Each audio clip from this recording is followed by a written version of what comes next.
Hi, hello, welcome back. And for today's video, it's going to be my February reading wrap up of all the books that I read in the month of love. It's been a while since I've actually sat down and filmed a video because of life, but I feel like I'm just so rusty at it. So please excuse all my awkwardness and I don't know, just anything. Now on to some quick stats of my February reads. I read 8 books in the month of February, 7 of which were books, and 1 of them was an audiobook.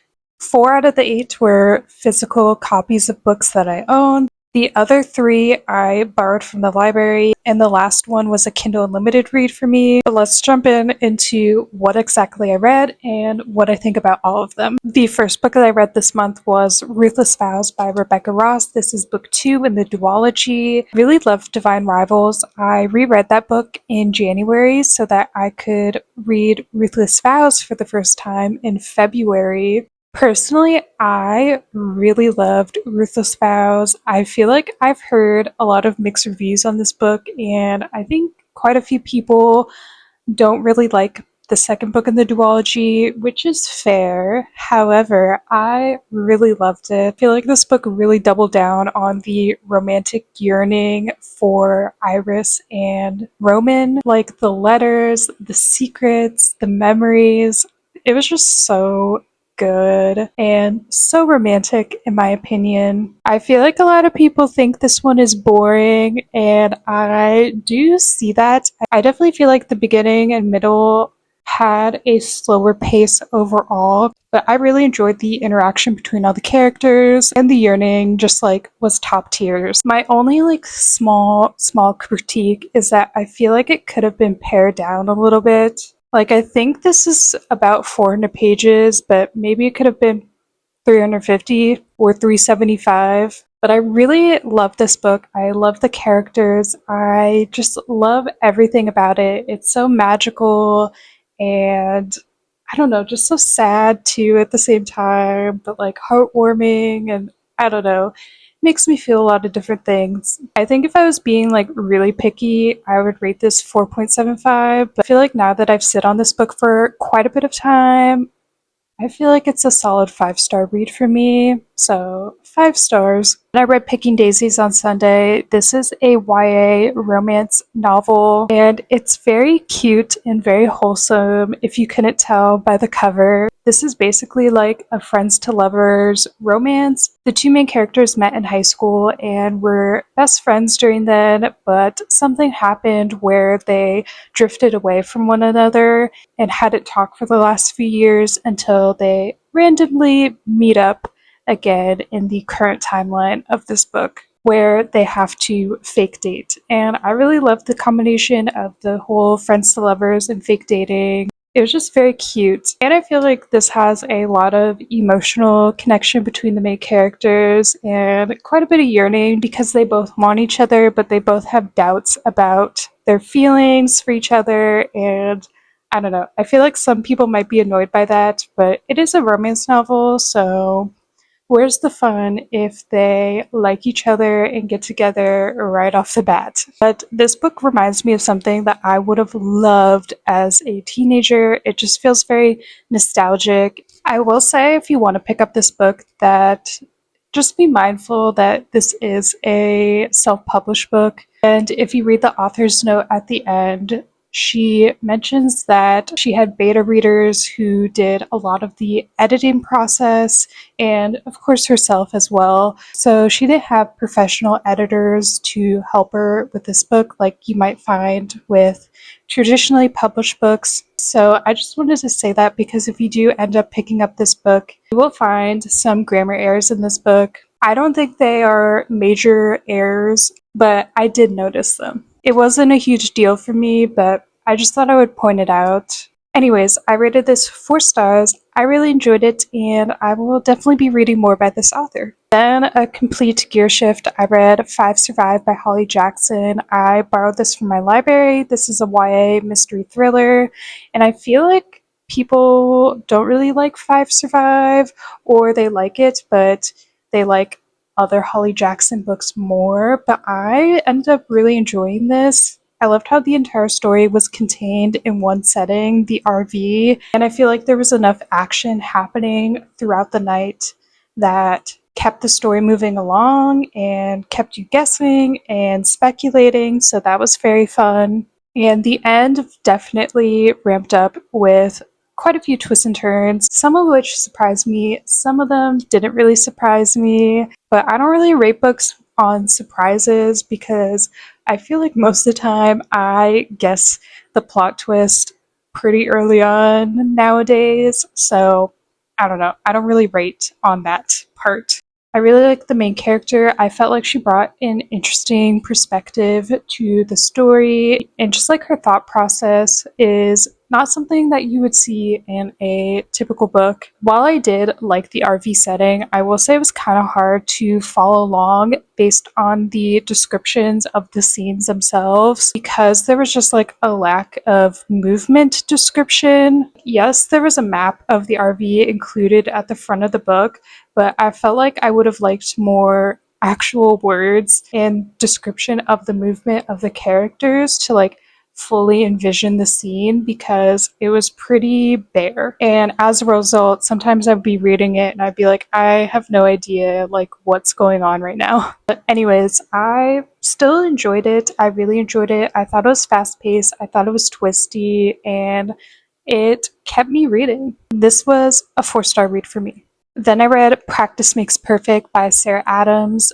I also borrowed this from my library. This is a contemporary romance book. It's actually part of a series. The first book is When in Rome. I liked that book, but I wasn't like really crazy about it. I think I gave it like 3 stars. I did like Practice Makes Perfect. I thought it was very cute. I liked how the FMC, she was like very introverted. And I feel like nowadays of books being published, we have a lot of like independent and strong-willed FMCs, which I do appreciate, but I also like to have a variety of the characters that I read about, so I felt like this FMC was quite refreshing to read about in recently published books. And I feel like the FMC and MMC, Annie and Will, they definitely had chemistry. I do wish they weren't like so down bad for each other at the very beginning because, I don't know, I just felt like they liked each other a little too much in the beginning, and sometimes when that happens, I just like don't really care about the relationship that much. But I feel like Annie and Will definitely had more chemistry than the first couple in When in Rome. Sorry, but also not sorry. And like some of the dialogue in this book was like a little bit questionable. Line like "What in the Mary Poppins are you doing here?" kind of took me out. And the entire series and this book is set in a small town, Rome, Kentucky. And I thought the small town was like really cute at first, and then they kind of got weird and invasive on personal relationships. And it was kind of just brushed off because it ended up being a positive situation. But just because it ended positively, I feel like it doesn't take away from the invasiveness that was the main issue at the start. I don't know, this was like very nitpicky of me, but just like the whole invasiveness didn't really sit entirely right for me. Like, I know small towns, like the trope is that everyone is in everyone's business, but like maybe everyone shouldn't be in everyone's business. There are lines to be crossed. But like I said, this was cute, just not my personal favorite. I rated this 3.5 stars, and I will definitely be reading the next book in the series. I can't remember the name of it right now, but I will be reading it. Then I read Mile High. I got this on Kindle Unlimited, which I'm so glad that I did. Don't hate me because I feel like a lot of people love this book and series. I just don't get the hype for it, really. I did like the main character, the FMC Stevie. I really liked her character. I thought she had a ton of emotional depth. And even though the MMC Xanders was very, very, very arrogant in the beginning and very annoying, I felt like he did a complete 180 like soon after. So I wasn't really that annoyed by his character throughout the rest of the book. And I felt like Stevie and Xanders did have some good banter, like in the very beginning, but I think this book shouldn't have been 600 pages. To me personally, I felt like that was just too much reading time. That was just too many pages for a romance book, and a lot of it felt kind of repetitive, so I feel like it could have been pared down. Granted, I think some books can be 600 pages and worth every single page.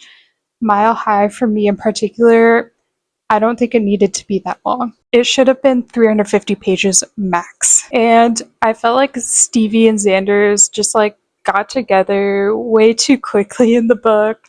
Like I said, that's not my personal cup of tea in romance books. I feel like if they get together at like the 20 or 30% mark, then I don't really care about the rest of the relationship, unfortunately. I just know that I don't personally like that in my romance books. Some people may like that. It's just not me. And the writing style just wasn't my personal favorite. I felt like there was just a lot of telling and not a lot of showing. Like, we're told that Stevie loves to volunteer at this dog shelter, except there's not a whole lot of scenes where she is actively volunteering. Like, yes, she goes there, but then like it kind of moves on very quickly. So like I feel like we're just told these details about these characters, but they're not really like that shown of the characters doing that certain detail. And then similarly with Xanders, he's this hockey player, except I don't think he ever really plays hockey throughout the entire book. Maybe like one or two times, and it's like very brief and brushed over. And he owns this like nonprofit that he really cares about, but then we're just told that as readers. We're not shown how he cares.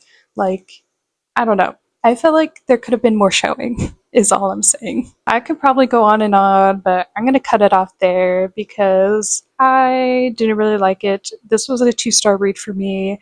I think I'll read the next book in the series just to see if it's any better, but I don't know. I feel like I wasn't a really huge fan of the writing style, so I would imagine that the whole series has a similar writing style. When I read Butcher and Blackbird, I actually listened to the audiobook of this. I have been waiting for months, like several months to get this audiobook from my old library. I've heard everyone say online that you need to listen to audiobook because the MMC has an Irish accent, and can confirm he does have an Irish accent, and also can confirm you should read the audiobook or listen to the audiobook because it was very good. For Butcher and Blackbird itself, I felt like it was just so much fun, but also so cringy at the same time. It was just a very interesting mix. I felt like the novel really accomplished like the serial killer romance, which was surprisingly fun,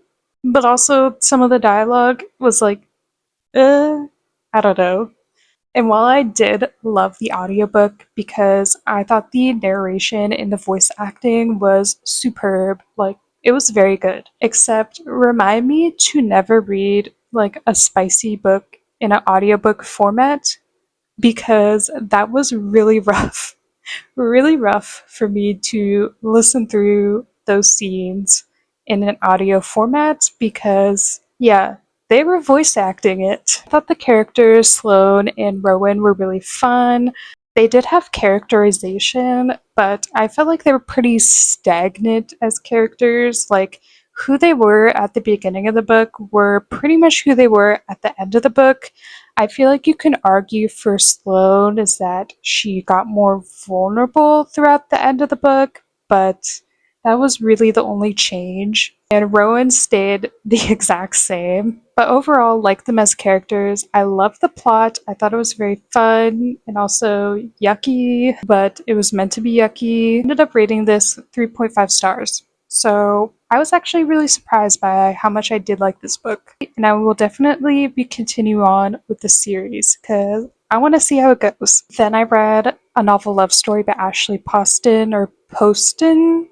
I actually don't know. That's sad of me. Anyways, I read this book. I read The 7 Year Slip by the same author and absolutely loved it. I also read The Dead Romantics and really enjoyed it, so I was very excited to read this book. This is a contemporary romance, and the main character, the FMC, Elsie, I feel like she's living out her best reader life because her car accidentally breaks down in this small town, and she begins to realize that this small town is actually the small town of her favorite romance series. I thought A Novel Love Story was wonderfully written.